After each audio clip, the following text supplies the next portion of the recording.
लोकांना वाटत असेल का बाबा हा इथे कशाला, तो माझा विचार, मी विचाराची लढाई आज राज्यात आणि देशात करतो आणि ती विचाराच्या लढाईमध्ये मी नेहमी सांगतो, प्रत्येक व्यासपीठावर सांगतो, मी आमदार मंत्री किंवा कुठला पक्षाच्या कार्यकर्ता होण्याच्या अगोदर ना मी एक हिंदू आहे आणि हिंदू म्हणून मी माझी भूमिका मांडत जाणार, त्याच्यामध्ये काही फरक पडणार नाही.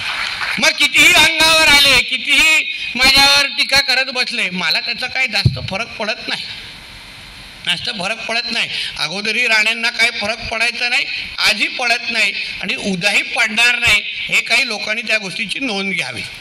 आणि म्हणून आजची जी माझी जबाबदारी आहे ते जिल्ह्याचा पालकमंत्री म्हणून आज आपण साहित्य संमेलन माझ्या सिंधुदुर्ग जिल्ह्यामध्ये घेत आहे.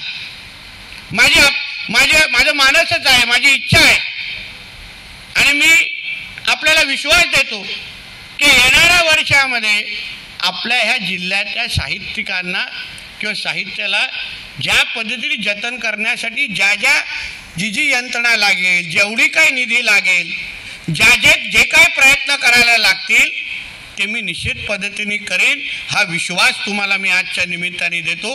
पण आपण सगळे ज्येष्ठ लोक आहात, मी प्रदीपजी असेल अन्य लोकांना मी विनंती करेन की आपण काही सूचना मला आवर्जून द्या.